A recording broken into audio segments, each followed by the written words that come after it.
Olá pessoal, eu dividi a aula de número 5 em duas partes e aqui está a primeira parte. Que Deus nos abençoe. Então, boa noite a todas. Obrigada, estamos aqui juntas novamente, né? Com a nossa jornada, a nossa aventura na realidade, com a carta de Yaakov de Tiago, né? O nome dele em hebraico é Yaakov ou Jacó, e a gente está na nossa aula de número 5. Então, eu vou só recapitular um pouquinho onde a gente deixou na semana passada, para ter um pouco de, né, espaldar um pouco aquilo que está por vir. Então, Tiago 2, versículos 6 a 8. Mas vocês desprezam o pobre. Ele fala, né, anteriormente para não ter favoritismo, né?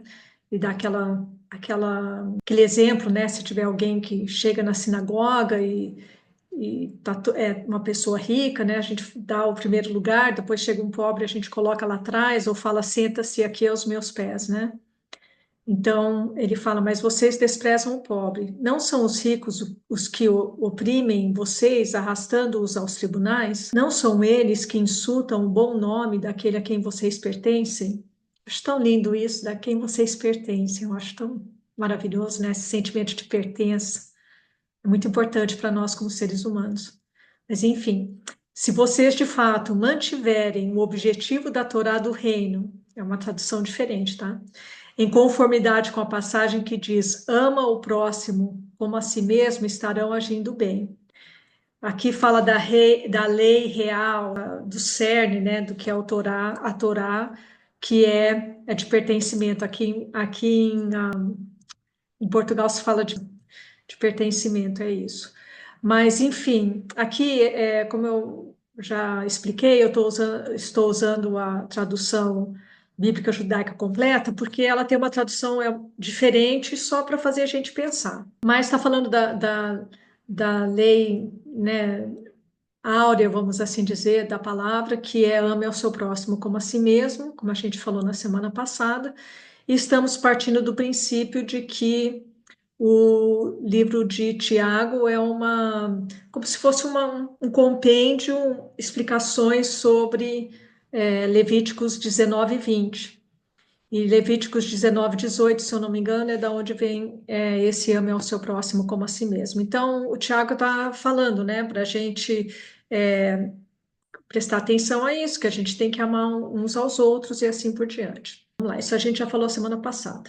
Aí a gente parou, né, no versículo 8, agora vamos no 9. Mas, se demonstrarem favoritismo, suas ações constituirão pecado e serão condenados pela Torá como transgressores. Então, a Torá, como a gente explicou a semana passada, ela é como se fosse um espelho, né? A Torá são os 5 livros da Bíblia, também falando sobre lei, né, traduzido como lei, mas é muito mais do que lei, instrução, regulamentos, são várias coisas, né? Mas se a gente mostrar favoritismo, então as nossas ações são pecaminosas. E a gente vai ser condenado pela Torá. Por quê? Porque a Torá está lá. Né, eu já falei desse exemplo. Se a gente está dirigindo a 150 quilômetros por hora e é 120, e o guarda pega a gente, fala que você tem que aparecer do tribunal diante do juiz, o juiz vai nos condenar porque nós somos transgressores daquela lei. É isso que está falando aqui, tá? Se a gente peca, a gente é transgressor dessa lei que Deus deu ao homem. Aliás, eu gosto muito do que o meu rabino lá nos Estados Unidos falava, uma explicação tão maravilhosa sobre o que é a Torá, que os judeus, né, os hebreus, ficaram 430 anos no Egito. Agora imagina, mais ou menos, né, a gente não sabe exatamente, uns 250 anos aí foram quando eles estavam escravos, porque eles não foram para lá como escravos, né? E, enfim, foram gerações de pessoas escravizadas. Deus tira esse povo do Egito.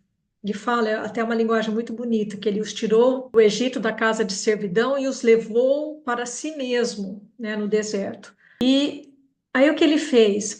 Uma das primeiras coisas que Deus fez foi ensiná-los como viver em sociedade. Então Deus brilhantemente, né, como se ele não fosse brilhante, deu ao povo de Israel essa série de ensinamentos, de leis cívicas, de agricultura, de relacionamento, espirituais, sacrificiais, cerimoniais e assim por diante, para que eles soubessem viver em sociedade. E foi maravilhoso o que Deus deu para eles. Então, é como se é um presente na realidade, é um presente que traz as cercas, né? Olha, não atravesse essa cerca, porque você vai cair no buraco se você atravessar. E a gente sabe disso, né? Tem algumas transgressões que são pequenas, então a consequência é pequena. Mas tem transições que são maiores e elas podem literalmente nos levar à morte. Então, é um presente quando há esse tipo de cerca, vamos assim dizer, para nos proteger. E a lei é assim, a Torá, as instruções de Deus, os mandamentos. É que nem eu sou terapeuta, já trabalhei muito com crianças, né? E o que acontece? Quando uma criança não tem limites, é um desfavor para aquela criança, porque ela não sabe onde que ela termina e onde que ela começa. E o trabalho dos pais é justamente isso, ajudar, né, a colocar os limites, as leis, para que a criança se sinta segura. Eu me lembro muito bem dessa história, uma menina de 8 anos, eu estava tratando dela, os pais estavam se divorciando, e a mãe reclamando que tinha muita dificuldade de colocar ela para dormir à noite, ela era muito rebelde, isso e aquilo. E olha só o que essa menina me falou. A menina, 8 anos, quando eu vou na casa do meu pai, ele me deixa dormir, ficar acordada até tarde. Eu acho ótimo. Que aí eu brinco e tal, mas depois no dia seguinte eu não gosto, porque eu fico com sono e aí ele fica irritado comigo. O que ela estava falando? Ele não tinha os mesmos limites que a mãe. E isso era ruim para ela. Ela gostava, só que não trazia essa segurança e ela sofria por causa disso. E é isso que significa a gente obedecer, né, vamos dizer assim, as leis da Torá, é para o nosso próprio, para a nossa própria segurança, para a nossa própria saúde, vamos assim dizer, né, mental, espiritual, física.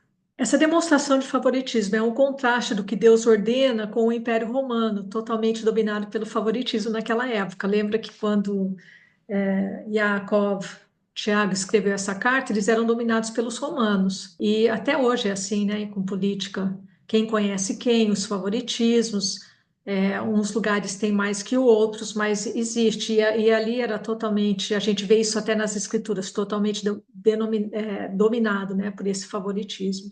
Aí só vou voltar aqui um pouquinho, fala, né? Mas se demonstrarem favoritismo, suas ações constituirão pecado e serão condenados pela Torá como transgressores. Essa palavra pecado é super interessante, provavelmente vocês sabem disso. Ela é hatat em hebraico e amartia. Em hebraico, hatat significa errar o alvo. Por exemplo, em Juízes 15:16, diz assim: entre todo este povo havia 600 homens escolhidos, canhotos, que atiravam com a funda e eram capazes de acertar uma pedra num fio de cabelo, sem nunca errar, sem nunca ratat. Eles nunca erravam o alvo. Tá? Então, essa palavra é a mesma usada para pecado, errar, não atingir o alvo, né? Errar o alvo. Então, eles nunca ratat, eles nunca erravam. Isso é muito interessante. Eu não sei se vocês também sabiam disso, acho que eu mencionei numa outra aula. No judaísmo, não há teologia do pecado original. Eles não acreditam assim. E lembra, o Yaakov ele era judeu. Ele está escrevendo, ele escreveu esse livro, essa carta, para as 12 tribos na diáspora, ou seja, os judeus que criam que Jesus era o Messias, que se reuniam nas sinagogas e essa carta ela era lida. Eles sabiam disso, eles não, aliás, essa teologia do pecado original não estava nem no radar deles, porque ainda não existia. Isso é uma coisa que veio através da igreja, ou seja, a parte gentílica da igreja, muitos anos depois. No entendimento judaico, hebraico, O que acontece é o Yetzer Hatov, a inclinação boa, e o Yetzer Hará, que é a inclinação má. De onde que vem isso? Lá do começo, lá de Gênesis, que diz assim, 8:21. E o Senhor aspirou o aroma agradável e disse consigo mesmo: Nunca mais vou amaldiçoar a terra por causa das pessoas, porque é mau o desígnio íntimo, Yetzer, do ser humano desde a sua mocidade. Também nunca mais vou destruir todos os seres vivos como fiz desta vez. Esse é o Senhor falando depois da inundação, do dilúvio, obrigada, desculpa. Então, para o judaísmo, não é que nem no cristianismo, que tem o pecado original e muda tudo.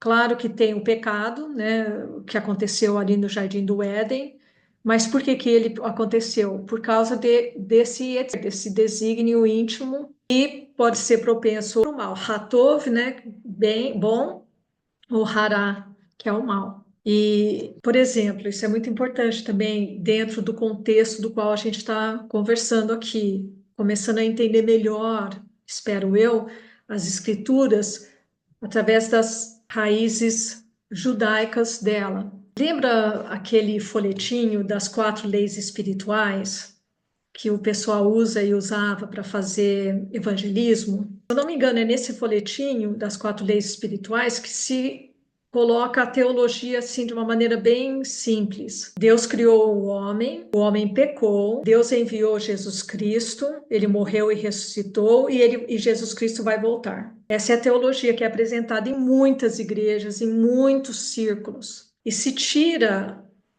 quase que 2/3 ou talvez mais da Bíblia, porque totalmente ignora Israel, totalmente ignorado.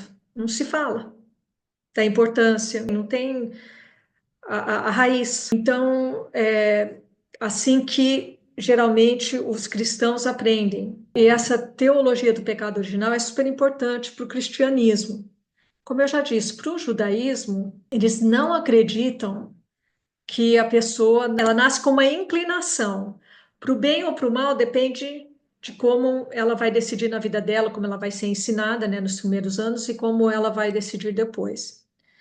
O Salmo 51, 5, é usado para advogar a favor dessa teologia do pecado original. Diz assim: Eu, Davi, né, nasci na iniquidade, e em pecado me concebeu minha mãe.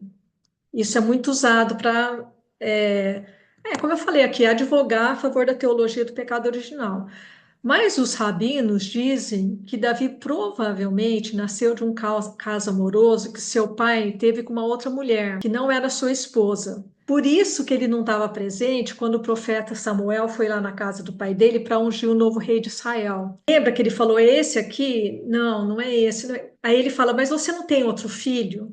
Porque Deus tinha falado para ele que ele ia ungir ali alguém na casa de Jessé, e não eram aqueles filhos que ali estavam. E por que que Davi não estava ali? Então, os rabinos, isso é especulação, tá? Não tem como provar, mas os rabinos dizem que é bem provável. E ele era um filho de uma outra mulher, então ele era um filho bastardo, vamos assim dizer, e não participava, porque era uma reunião super importante. É como se o presidente tivesse ido na nossa casa, né? Porque Samuel era o juiz, Samuel era um juiz, na época dos juízes, que ele fazia suas resoluções lá em Israel. Então, a mesma coisa que o presidente vir na casa de alguém, todos os filhos lá devem ter tomado banho, todo mundo bonitinho, e o Davi não estava lá. Então, é por isso que eles falam isso. Então, para eles, esse versículo não prova o pecado original de nenhuma forma. Só compartilhando com vocês a maneira de pensar, tá? Aí, já que a gente estava falando sobre o Hatat, que é né, o pecado, eu decidi fazer um pequeno estudo também sobre a iniquidade e sobre as transgressões. Então, eu vou compartilhar com vocês só porque a gente pode. Então, a palavra iniquidade em hebraico é avon. E olha só que interessante, em grego é anomia. A é sem, nomia é a lei. Então, a iniquidade é alguém que não Tá nem aí com a lei, é uma pessoa sem lei. Iníqua é uma pessoa sem lei. Os autores, eu achei super interessante isso aqui, é uma autora, na realidade, que escreveu, Shira, está lá no final da apresentação, toda a informação. Os autores bíblicos usam Avon para descrever uma estrada sinuosa ou acidentada. Por exemplo, em Lamentações 3:9 fala assim: fechou os meus caminhos com blocos de pedra e fez tortuosas as minhas veredas. Então, essa palavra avon é essa palavra tortuosa, para descrever a iniquidade, tá? Ou um dorso mal formado, que está dobrado fora de forma, tipo assim, não era para estar dobrado daquele jeito, né? Então, está escrito no Salmo 38:6: sinto-me encurvado e muito abatido, ando de luto o dia todo. Então, é um avon ali, é a mesma palavra. Não é no sentido de iniquidade aqui, é só para fazer uma descrição do que é essa palavra. E ainda assim, em Isaías 21:3, essa palavra pode significar atordoado ou confuso. Portanto, os meus rins estão cheios de dor, angústias têm se apoderado de mim, e com as angústias de uma mulher em trabalho de parto, e me contorcia ao ouvir isso. Avon, eu estava aterrorizada ao ver isso. Então, é iniquidade, né? Uma coisa que distorce, é uma coisa que traz, talvez pareça ser boa, mas não é. Isso é iniquidade. E transgressão é pechá em hebraico e parabases.